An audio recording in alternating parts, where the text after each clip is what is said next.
First situation ఎందుకంటే ఒకటి కాదు, నాకు ఆర్య తర్వాత ఏ సినిమా చేసింది ఫ్రాంక్ గుర్తులేదు. చేసినా కూడా బికాస్ టెన్షనో లేకపోతే ఎక్కువ ప్రెషరో ఎక్కువ, బికాస్ ఫస్ట్ సినిమా కాబట్టి ప్రతి మూమెంట్ గుర్తుంది. సో పేరు పేరున చెప్పాలి, మిస్ అయిపోవచ్చు, సరిగా చెప్పలేను మన టెన్షను. బికాజ్ ఎక్కడ కన్క్లూడ్ చేసుకుందాం అనుకున్నా, ఒక వేలో వెళ్దాం అనుకున్నా సరే చాలా కష్టంగా ఉంది. సో అంత టఫ్ సిచ్యుయేషన్ ఇప్పుడు నాకు. యాక్చువల్గా ఈ సినిమా చేద్దాం ఉన్నప్పుడు వేమ ఉన్నాడా? అరే వేమ,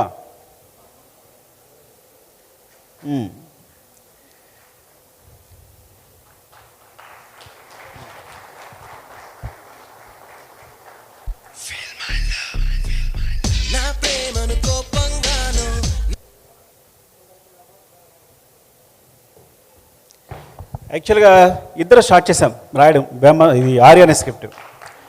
సో ఫస్ట్ వైజాగ్ వెళ్ళిపోయి అంటే నా ఫ్రెండ్ రవికుమార్ ఉన్నాడు ఇక్కడే, వాడి దగ్గర ఒక 10,000 తీసుకుని ఎయిటర్ మోహన్ గారి దగ్గర, అంటే అప్పుడే ఎయిటర్ మోహన్ గారి దగ్గర చేస్తున్నాం, మేము రైటర్స్గా చేస్తున్నాం ఇద్దరం. చేస్తున్నప్పుడు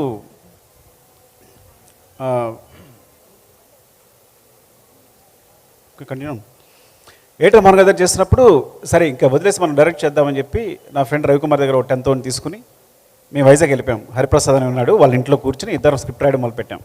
అలా స్టార్ట్ అయింది దీనికి నాంది స్క్రిప్ట్. తర్వాత మళ్ళీ వచ్చిన ప్రకాష్ అని ఇంకో ఫ్రెండ్ ఉన్నాడు నాకు, తనతో డిస్కస్ చేసి we start the journey like that.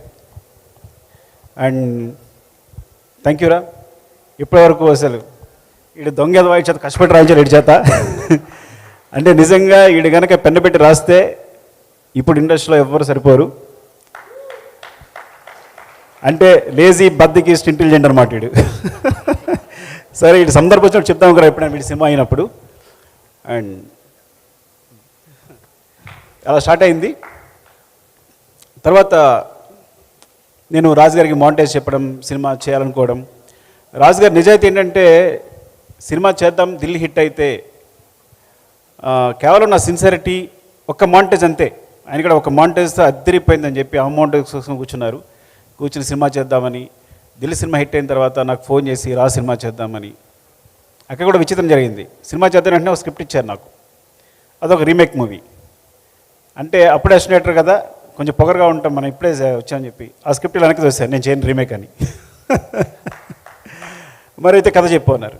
మీకు మాంటేజ్ చెప్పాను కదా, ఆ మాంటేజ్ నా కథ చెప్తాను మీకు అని. సరే చెప్పు అన్నారు. చెప్పాను. అదొక విచిత్రం కదా, ఇట్స్ అ లాంగ్ స్టోరీ, చాలా అందరు ఇన్వాల్వ్ అయి ఉంటారు అందులో. సో అట్లా సరే మనం వెళ్ళిపోదాం సినిమాకని. అదే ఆ ధైర్యం, ఫస్ట్ ఆఫ్ ఆల్ అంత ధైర్యంతో ముందుకు వచ్చి కొత్త సినిమాని, ఇప్పుడంటే కొత్త డైరెక్టర్స్ అందరికి కూడా చాలా అవకాశాలు వస్తున్నాయి. అప్పుడు కొత్త డైరెక్టర్ని ఎవరైనా ప్రోత్సహించేవాళ్ళు లేరు, సినిమా ఇచ్చేవాళ్ళు లేరు. అలాంటి సందర్భంలో అయినా ఒక కొత్త డైరెక్టర్తో అంత గట్స్తో ఒక సినిమా చేయాలనుకోవడం చాలా గొప్ప విషయం. చాలా తక్కువ మంది డైరెక్టర్స్, చాలా తక్కువ మంది, ఎక్కడో కానీ ఛాన్స్ వచ్చేది కాదు. Thank you so much sir, మీకు లైఫ్ లాంగ్ రుణపడి ఉంటే ఆ విషయంలో. బికాస్ మీరు అప్పుడు ఆ ప్రామిస్ అనగా లేకపోయి ఉంటే, అంత ధైర్యం ఇచ్చి ఉండకపోతే ఈ సినిమా ఇప్పుడు ఉండేది కాదు, మేము చేసి ఉండేవాళ్ళమే కాదు. Thank you so much sir. దాని తర్వాత బన్నీ కథ చెప్పడం జరిగింది. చెప్పిన తర్వాత కొంచెం స్పేస్ వచ్చింది. యాక్చువల్గా ఈ సినిమా మూడు అన్న కారణం, మొదటి కారణం రాజుగారు అయితే, రెండో కారణం తన భవిష్యత్తును తన వెతుక్కున్నట్టు బన్నీ ఈ కథ నాకు కావాలని పట్టు కూర్చుని సార్తో అందరితో పోరాడి మళ్ళీ వచ్చి మమ్మల్ని అందరినీ మూవ్ చేసేటట్టు చేసి ఈ ప్రాజెక్ట్ అయ్యేటట్టు చూసుకున్నాడు. నేను యాక్చువల్గా కథ చెప్పిన తర్వాత ఇది ఇంకా జరగదేమో అనుకుని నేను వేరే స్క్రిప్ట్ కూడా, రాజుగారు వేరే కథ ఇస్తే కనుక దాన్ని డైలాగ్స్ రాయడం మొదలుపెట్టాం, నేను వేమ ప్రకాష్ అందరం. సో ఇంకా డైలాగ్ రైటర్గా చేద్దాం, ఇప్పుడో చేసుకోవచ్చులే అనుకున్నాను. కానీ తను వచ్చి ఈ కథని రౌండప్ చేసి చేద్దాం, ఈ సినిమా చేయాలి, ఇది నాకు నచ్చింది అని చెప్పి. ఫ్రాంక్గా చెప్తాను, ఏజ్ అప్పుడు 18 19 ఆ ఏజ్లో ఆ మెచ్యూరిటీ, బాగా అలరగా ఉండేవాడు. కానీ అప్పుడే దాంట్లో నా ఫ్యూచర్ ఇందులో ఉంది అని పట్టుకుని మమ్మల్ని పుష్ చేసి ఈ got the vibes. Thank you darling, definitely thank you so much. రెండు విధాలుగా కూడా, అటు real life and real life both are నీ వల్లే బేస్ అయి ఉన్నాను ఎప్పటికీ కూడా. నీ ఇట్లా నిలబడున్నాను కాళ్ళ మీద అంటే definitely you are the base, ఎప్పటికీ మర్చిపోలేను. ఆ మాట చెప్పినప్పుడల్లా నా వణుకుతూ నా బాడీ వణుకుతూ ఉంటుంది. Love you darling. And darling Devi, అప్పుడు దేవి ఒక సెన్సేషన్. సినిమా చేస్తే నేను 2 అడిగాను రాజు గారిని, 3 అడిగినట్టున్నా. నాకు టాప్ టెక్నీషియన్స్ కావాలి. 1 రత్నాకర్ గారు, ఆయన అప్పుడు బాలా సినిమాలు చేస్తున్నారు, టాప్ కెమెరామెన్. శేఖర్ ప్రసాద్ గారు ఎడిటింగ్, టాప్ ఎడిటర్. దేవి సెన్సేషన్, నాకు దేవి కావాలి. ఇలా 3 ఎంచుకున్నాం. అందులో అంతకన్నా టాప్ ఎడిటర్ వచ్చారనుకోండి మాతారి వెంకటేష్ గారు. కానీ చెప్తాను అప్పటికి ఇలా అనుకోవడం వల్ల. సో డార్లింగ్ దేవి వచ్చాడు, చిన్న కుర్రాడు, కథ చెప్పాను. కింద గోల అవుతుంది, పైకి వెళ్దామన్నా, ఇంకో ఫ్లోర్ ఎక్కాం. ఇక్కడ కూడా గోల, కాన్సన్ట్రేషన్ కుదరట్లేదన్నాను. మళ్ళీ పైకి వెళ్ళాం, ఇక్కడ కూడా గోల వస్తుంది, ఇక కథ చెప్పలేకపోతున్నానన్నా. ఇంకా ట్యాంక్ ఎక్కాం, అంటే వాటర్ ట్యాంక్ పైకి ఎక్కాం. అమ్మయ్య ఇక్కడ ఎవరు లేరు, మంచి కథ చెప్పుకుందాం అనుకున్నాం. అక్కడ కథ చెప్పుకున్నాం. కథ ఐ థింక్ ఫస్ట్ హాఫ్ అయినట్టుంది. వెళ్ళి మార్నింగే చూనిచ్చేసాడు. ఏది ఫిల్మేలో వచ్చి మార్నింగే వచ్చేసి ఫోన్ తింటే ఫోన్ లిఫ్ట్ చేయట్లేదు. ఇదేంటి నేను ఫస్ట్ హాఫ్ కథ చెప్పాను, ఇంకా సెకండ్ హాఫ్ చెప్పాలి కనీసం, టచ్లో లేడు దాన్ని కనీసం అని అంటే, లేదు తను వస్తాడు, కంగారు పడుకున్నారు రాజు గారు. వచ్చాడు, రాగానే డార్లింగ్ ఒక మీకు చూన్ చేసాను చూడండి అని చూన్ వినిపించాడు. అదే ఫిల్మేలో ఫస్ట్ చూన్ చెప్పిన వెంటనే ఐ థింక్ వీఆర్ అందరూ ఇంప్రెస్. ఆ ట్యూన్ అలా వెళ్ళిపోయింది. Thank you so much for all the songs. అంటే అప్పుడు తెలియకుండా నేను చెప్పాను కదా, నీ వాయిస్లో వినేసి ఇప్పటికీ అదే జడ్జిమెంట్ నమ్ముతాను నేను. ఎందుకంటే నీ వాయిస్ విని విని విని నాకు అదే అనిపించేది. అప్పటి నుంచి ఏదైనా ఎక్కువ వినేసి ఉండి నేను జడ్జిమెంట్ తీసుకుంటాను, ఎప్పటికప్పుడు చెక్ చేసుకుంటాను. అది ఒక మ్యూజిక్లోనే కాదు, సీన్స్లో కూడా నేను ఎక్కువ నువ్వు చెప్పిన ఒక మాట నాకు ఒక యూజ్ అయింది నాకు స్క్రిప్ట్లో కూడా. Thank you darling and love you. On టైంలో యాక్చువల్గా ఆన్ టైంలో సాంగ్ చెప్పాలి. నాకు ఐటమ్ సాంగ్ ఇష్టం లేదు, తెలుసా మీకు విషయం సినిమాలో? ఎందుకు నిజం మాట్లాడుకుందాం. నాకేంటి చెయ్య చెయ్య చెయ్య అంటే నేను మణిరత్నం ఫేవరెట్ ఫ్యాన్ని. అంటే అంత అందంగా వయ్యారంగా ఏదో పెద్ద కళాత్మకంగా తీయాలి సినిమా అనుకుని, ఈయనేమో ఐటమ్ సాంగ్ అని అంటే అమలపురం అని ఈయన మాట్లాడుతున్నారు. సో ఓవరాల్గా నేను దాని లిరిక్ రాయించుకున్నప్పుడు ఆన్ టైంలో నచ్చింది, నచ్చింది. కానీ దాని లిరిక్ రాసేటప్పుడు ఏమైందంటే టైం లేదు. వేటు గారి దగ్గర పంపించినప్పుడు అన్నీ అందులో వేరే వేరే పదాలు వచ్చేస్తే ఇంకా రాజుగారితో గొడవ పడ్డాను నేను. నాకు నా సినిమా ఇది కాదు, ఈ కథ కాదు. అల్లువారి పిల్లగాడ ఏంటి, అల్లువారి పిల్లగాడ అంటే నా స్టూడెంట్, నా హీరో ఆర్య, అల్లువారి అబ్బాయి కాదు. సో ఇట్లా అంటే ఆర్య వచ్చి హీరోయిన్ ఎత్తుకోవాలి, కానీ అరవింద్ గారి అబ్బాయి ఈజీగా కొట్టేస్తాడు హీరోయిన్ని. అమ్మాయి వెంటనే పడిపోద్ది, ఆయనకి చాలా డబ్బులు ఉన్నాయి. నా ఆర్య పూరు పాపడి బైక్ కూడా లేదు, సైకిల్ మీద వెళ్తుంటాడు అని. అది శంకర్ మాస్టర్ కూడా కారులో ఇప్పుడు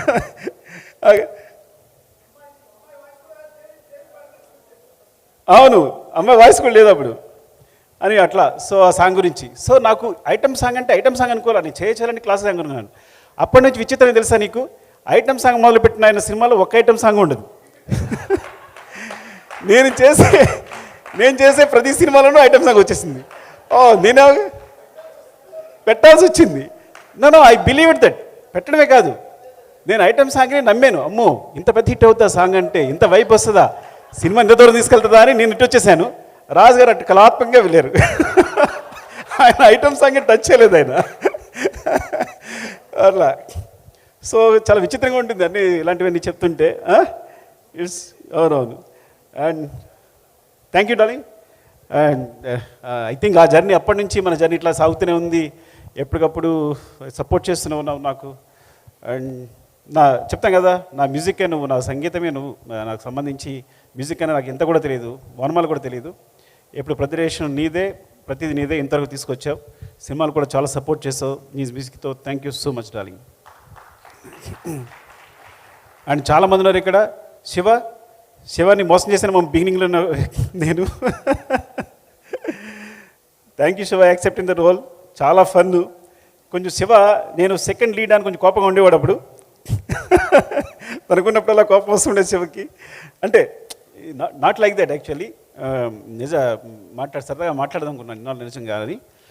and I was so impressed అప్పుడు నువ్వు చేసే పర్ఫార్మెన్స్ కానీ, నీ ఐస్ చూసే విధానం కానీ, అండ్ మీ కాంబినేషన్ కూడా కరెక్ట్గా కుదిరేది. And thank you Shiva, love you. ఒక్కొక్కరు మాడుతుంటే సుబ్బు, ఐ థింక్ ఆ సుబ్రహ్మణ్యం చూసారా ఒకసారి నిలబడడం, చెప్పండి ఎలా ఉన్నాడైనా? సుబ్బు అలాగే ఉన్నాను, నువ్వు అసలు ఏం మారలా. మరి ఏం మేనేజ్ చేస్తే అర్థం కావట్లా. కొట్టుకునే వాళ్ళం కదా మనం. నువ్వు కొట్టుకుంటే సరిపోయేది కాదు నాకు, నేను గట్టిగా పట్టి స్పృహ పడిపోయాను కూడా. ఒకసారి రామలక్ష్మి గారు కథ చెప్తూ గట్టి కొట్టుకోవాలి అంటే, విలన్ ఇలా కొట్టుకుంటే అమ్మాయి అంటే కొట్టుకుంటాడని కొట్టుకుంటూ పడిపోయాను నేను. కొడుతు అంత గట్టి కొట్టుకున్నా. సుబ్బుకి కొట్టించాం కదా అట్లా. Thank you. అండ్ రత్నవేల్ గారు చెప్పాను కదా నేను టాప్ కెమెరామెన్ కావాలి సూపర్ అని. So actually I learn a lot brother. First because as assistant director గారిని స్టార్ట్ చేసి యాక్చువల్లీ అసిస్టెంట్ డైరెక్టర్ ఇక్కడ చేయలేదు నేను, కానీ రైటర్గానే చేశాను. అంటే వినయ్ గారు చేసినా కూడా రైటర్గా ఉండేవాడు కానీ చూసేవాడు, కానీ వినయ్ గారు నాకు ఏ పని చెప్పేవారు కాదు. So whatever I learn from Vinay garu only. So thanks to I always నా సినిమా గురు వినయ్ అనే చెప్తాను. బికాస్ ఏదైతే నేర్చుకున్నానో తన నుంచి నేర్చుకున్నాను. ఏమన్నా నాకు నేర్పినా తనే నేర్పారు, తనే సపోర్ట్ చేశారు. Thank you sir, thank you so much for your love Vinay గారు. అండ్ తర్వాత ఫ్రాంక్గా చెప్పాలంటే సినిమాకి సంబంధించి నా గురువు రత్నవేల్ గారే. అండ్ బిగినింగ్ ఐ రోట్ నేను కూర్చుని మా శివగాడు ఉన్నాడు కెమెరామెన్ శివ, మన శివ ఉన్నాడా వచ్చాడా, శివ అసిస్టెంట్గా చేశాడు కదా, శివను పట్టుకుని షార్ట్ డివిజన్ రాసేసుకున్నా. ప్రతి సీన్కి ఇంత బుక్ ఉంటుంది, ఇంకా ఉంటుంది అది షార్ట్ డివిజన్. సో అవి కొన్ని సాధ్యమయ్యి కొన్ని సాధ్యం కానీ ఉండేవి. సో సెట్లోకి వెళ్ళినప్పుడు ఆ ప్రాబ్లం ఎదురయ్యేది తనతో. సో ఆ విషయంలో తను సపోర్ట్ చేసేవాడు. నో సుకు ఇది కాదు, ఇది రాదు డెఫినెట్గా ఈ కాంబినేషన్ ఇట్లా రాదు, ఇలా చేయొచ్చు అని. సడన్గా 1 వీక్ తర్వాత ఆయన వదిలేసి వెళ్ళిపోయారు వేరే సినిమాకి. నేను దేవా ఓ 2 రోజులు షూట్ చేయాల్సి వచ్చింది. ఎంత టెన్షన్ పడ్డామంటే గుర్తుందా, ఫ్రూట్స్ ఇచ్చే సీన్.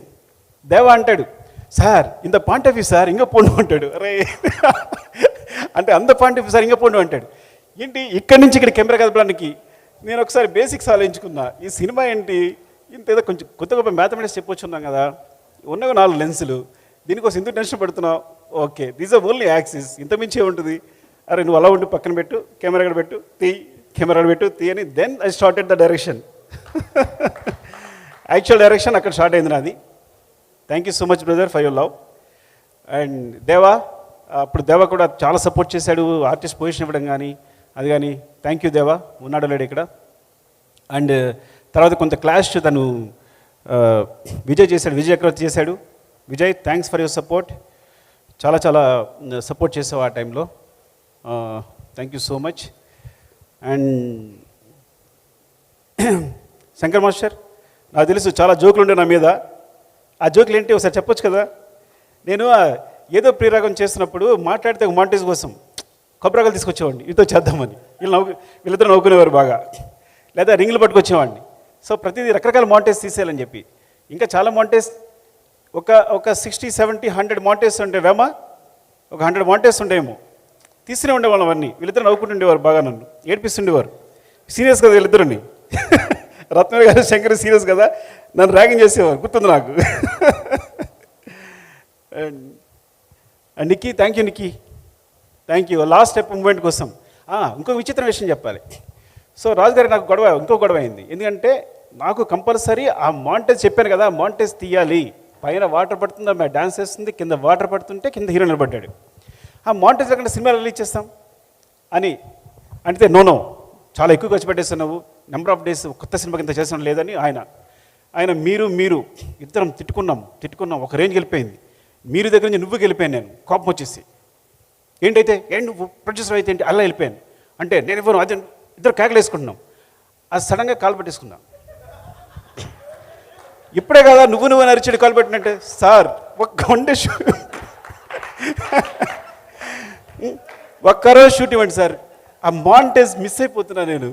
అలాగే నిక్కీ ఒక స్టెప్ చెప్పాడు, చాలా బాగుంది, అది విల్ డూ సంథింగ్ సార్ అంటే ఇంకా నవ్వేసుకుని సరే చేసుకో అని ఇచ్చేసారు 1 డే.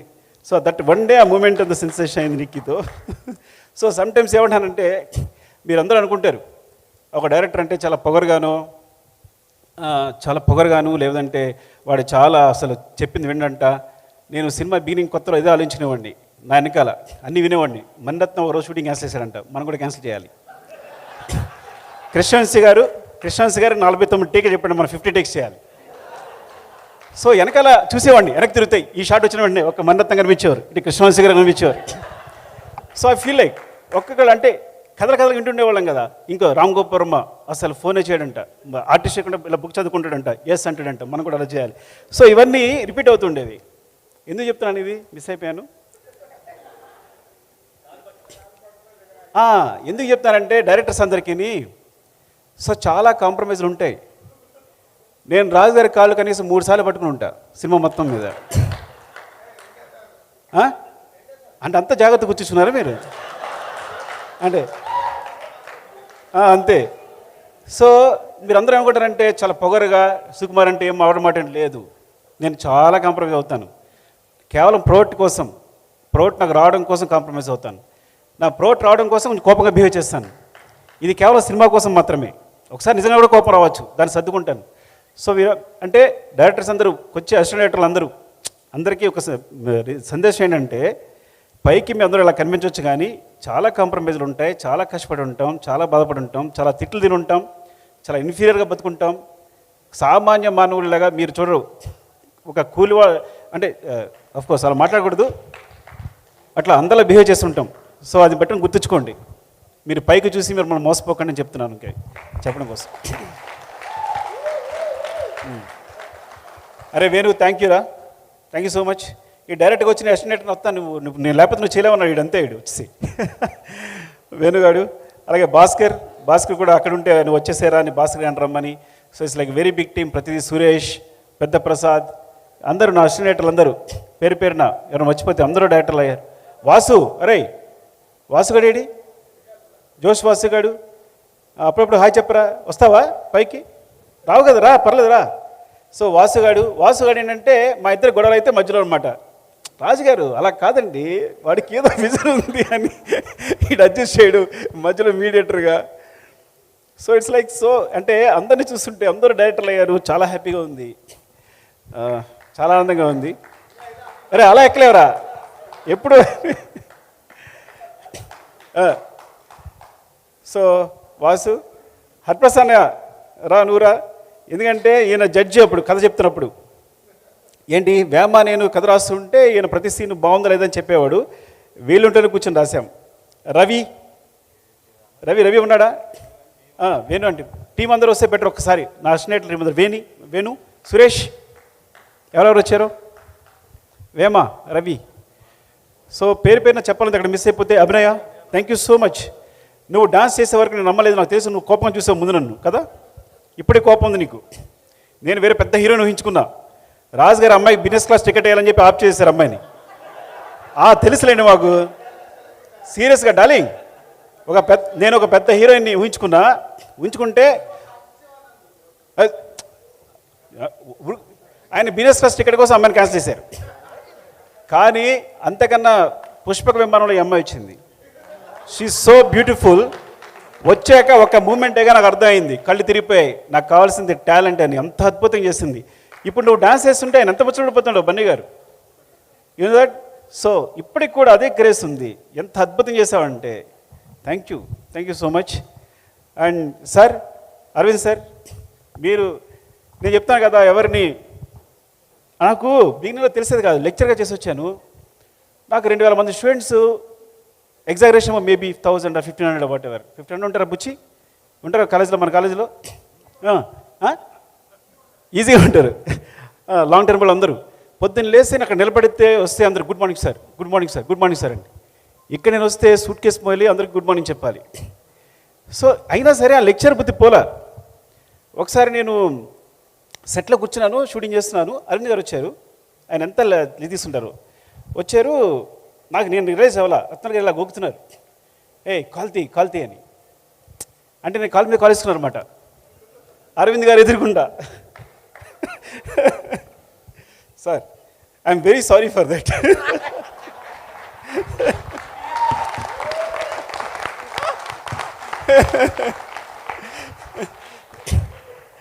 అంటే ఆ తర్వాత బన్నీ మాట్లాడుతూ ఉంటాడు, అప్పుడు గ్రావిటీ అని పదవి ఉపయోగిస్తుంటాడు. మీ గ్రావిటీ అంటే తర్వాత తెలిసింది. అవును సార్, అవును. అది కాదు కానీ సార్, కొంచెం అలాంటిదే. Sorry sir. రత్న గారు ఇలా అనేవారు నన్ను, కొంచెం ఆ విషయంలో కూడా బ్రదర్ హెల్ప్ చేశాడు. అంటే చాలా విషయాలు ఇలా ఉండాలి, ఇలా ఉండకూడదు, వాళ్ళతో ఇలా బిహేవ్ చేయాలనేది. Thank you so much, love you brother. And ఇంకెవరు? అరే హన్షిత, బాగా ఆడుకున్నాడు కదా మన ఇద్దరం. ఎక్కడికి వెళ్ళాం మీ ఇద్దరం కలిసి వెళ్ళేవాళ్ళం. నా పక్కనే ఉండేది. ఎక్కడ మనం తిరుపతి వెళ్ళాం, మంత్రం కలిసి వెళ్ళేవాళ్ళం. నడిపించాదా నిన్ను? నేను కూడా ఆశీష్ ఖండ్ అయితే నేను మోసాను కూడా, ఎత్తుకుని మోసా, వాడి బండగా వెళ్ళిపోతుంటే. So and Bablu, thank you Bablu. చిత్రం సీను, లాస్ట్ మినిట్లో వచ్చేసావు. అండ్ ఎవరైనా మిస్ అయిపోయినా పేరు పేరున చెప్పాలి, ఇప్పుడు ఏదో మాట్లాడుకుని కూడా చాలా మిస్ అయిపోయాను నేను. And thank you so much. And అందరూ కూడా మా టీం అందరూ, వేమ లవ్యూరా, రవిబాబు థ్యాంక్స్. వీడి 10,000తో నేను స్టార్ట్ చేస్తా కథ స్టార్ట్ చేయడం. వీడికున్న 10,000 ఉంది బ్యాంకులో, నీకేం కావాలి అని చెప్పి ఆ 10,000 క్యాష్ తీసుకొచ్చి ఇలా ఇచ్చేసాడు మాకు అంతే. ఆడు సంపాదించుకుంటే 10,000. ఆ టైంలో 10,000 is a very big matter. And Hariprasad అన్నయ్య వీళ్ళింట్లోనే, మాకు రూమ్ లేదు కాబట్టి తనే ఫుడ్ అన్నీ రూమ్లో కూర్చోబెట్టి మా ఇద్దరిని అరే ఇది కాదురా అది కాదురా అని చెప్పి లైక్ ప్రతి సీను జడ్జ్ చేస్తూ ఇలా చేయాలి అలా చేయాలని. తన సినిమాలో చాలా ఎక్కువ ఉండేది, మాకన్నా చాలా ఎక్కువ, ప్రతి సినిమా చూసేవాడు తను. థ్యాంక్ యూ సో మచ్ అన్నయ్య. అండ్ వాసుగా ఈడికే చెప్పే ఫస్ట్, తర్వాత కథ చెప్తే రాజుగారు నీకు సురేందర్కి చెప్పినట్టుగా సూర్య అందరికీ ఒక్క నిమిషం చెప్పేస్తాను, మీకు బోర్ కొడదేమో.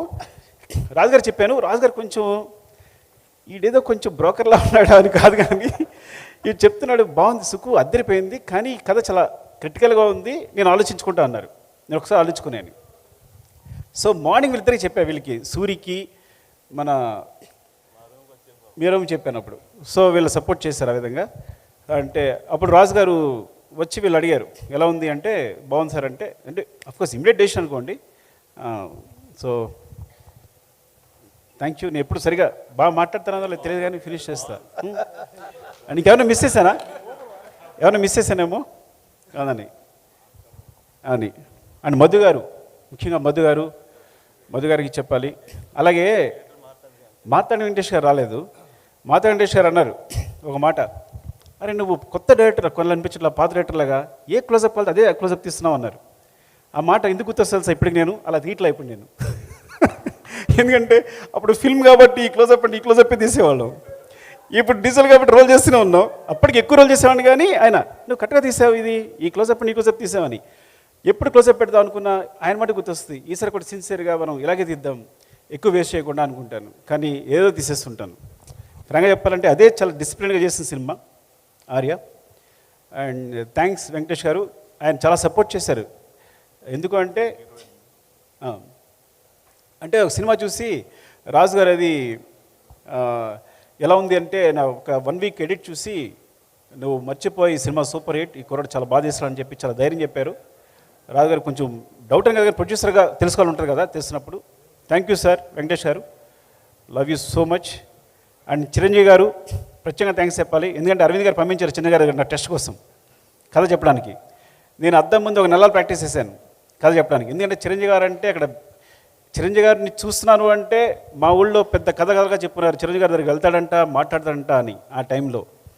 సో వెళ్తే ఆయన అరవింద్ గారు చెప్పారు నువ్వు 15-20 మినిట్స్ చెప్పాలి కదా, ఆయనకి అంత టైం లేదు అన్నారు. సేమ్ అందరిలాగే నేను కూడా వెళ్ళి సార్ అరవింద్ గారు చెప్పారు మీకు 20 మినిట్స్ అలా చెప్పమన్నారు, కానీ కథ చెప్తుంటాను మీరు ఎక్కడ బురుగుతాడు అక్కడ ఆపేయండి అన్నాను. ఈ టెక్నిక్ ఎవరో చెప్పారు నాకు అప్పట్లో గుర్తులేదు. సో నేను కథ చెప్పడం మొదలు పెడితే ఆయన చాలా ఎంజాయ్ చేశారు. 3 అవర్స్ చెప్పాను కదా ఆయనకి, 3 అవర్స్ చెప్పాను. నేను ఎంత షాక్ అయ్యానంటే మెగాస్టార్ మీరు ఊహించారు, ఆయన కథ చెప్పడం కోసం నెలలు అద్దం ముందు ప్రాక్టీస్ చేస్తుంటాను, ఎగ్జాగరేషన్ లేదు అంతకన్నా ఎక్కువ చేస్తుంటాను. ఆయన కళ్ళ ముందుకు వచ్చినప్పుడు ఆయన కళ్ళు చూసి చెప్పడని చెప్పి నేను నా అద్దాన్ని చూసుకుంటాను, ఊహించుకుంటున్నా. ఆయన ఫేస్లో ఎప్పుడు చూడలే, నేను చూడకుండా చెప్పేశాను. నేను తర్వాత నేను ఇలా అంటుంటే టీ గ్లాస్ వెళ్ళిపోతాను, టీ గ్లాస్ పక్కన పెట్టేవారు. ఇప్పటికి గుర్తు ఒక ఎలిఫెంట్ బొమ్మ ఉండేది అక్కడ, ఇలా అంటుంటే పడిపోతే నేను పట్టుకున్నారు. సో ఇట్లా అప్పుడు అరవింద్ సార్ ఫోన్ చేసి అరవింద్ చాలా బాగా చెప్పాడు ఎబ్బంటే, అటు నుంచి నాకు వాయిస్ అని నాకు అర్థమవుతుంది, తీగలడంటారా అనేది వచ్చినట్టుంది వాయిస్ సార్ మీరు.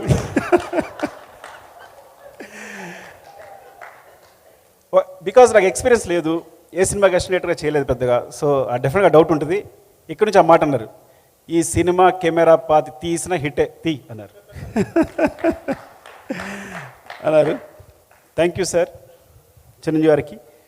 అండ్ పేరున ఏమన్నా మర్చిపోయినా అనుకోవద్దు, ఇంకో సందర్భం ఎప్పుడైనా వస్తే కనుక డెఫినెట్గా మాట్లాడతాను. Love you so much. Anu Mehta, yeah అసలు శిరీష్ గారు లక్ష్మి గారు. సో ఫస్ట్ డార్లింగ్ సపోర్ట్ చేసిన శిరీష్ గారు, ఈ విషయం మర్చిపోకూడదు. అది తర్వాత లక్ష్మణ్ గారు, ఇద్దరు. సో ఎప్పుడు ఇద్దరు కనిపిస్తుంటారు మమ్మల్ని, ఎప్పుడు రాజు గారు బికాజ్ రాజు గారి స్క్రిప్ట్ సైడు అడ్మినిస్ట్రేషను ప్రొడక్షన్ అని చూసుకుని ఉంటే మమ్మల్ని అందరినీ ప్యాంపర్ చేసేవారు. శిరీష్ గారు, లక్ష్మణ్ గారు మా అందరినీ ప్యాంపర్ చేసేవారు. మాకు కావాల్సిన అది తింటావా, ఇది తింటావా, ఇది చేసుకుంటావా, ఇది తాగుతావా అని. Thank you so much Shirish గారు అండ్ లక్ష్మణ్ గారు, అండ్ లవ్ యూ ఆల్. అంటే ఇంకా నిన్నే మొన్న జరిగినట్టుంది ఇదంతా. ఇంకా నేను అసలు మీరు నమ్మరు, అందరికీ ఎలా ఉంటుందేమో, నాస్టాల్జియా కూడా లేదు. నిన్న జరిగినట్టే ఉంది, ప్రతి విషయం నాకు గుర్తుంది ఈ సినిమా సంబంధించి అన్నీ. Thank you so much. ఎందుకంటే ఈ సినిమా గురించి మాట్లాడడం మొదలు పెడితే అలా వెళ్తూనే ఉంటుంది. అందరికీ పేరు పేరున థ్యాంక్స్. ఇక్కడ ఈ రోజున ఇలా నిలబడ్డానంటే డెఫినెట్గా మీ అందరి సపోర్ట్ అండ్ మీ ఆశీస్సులు అనే మాట ఇప్పుడు వాళ్లే కానీ మొట్టమొదటిసారి వాడుతున్నా. డెఫినెట్గా మీ ఆశీస్సులు, మీ బ్లెస్సింగ్స్, మీ wishes. Thank you so much. Love you.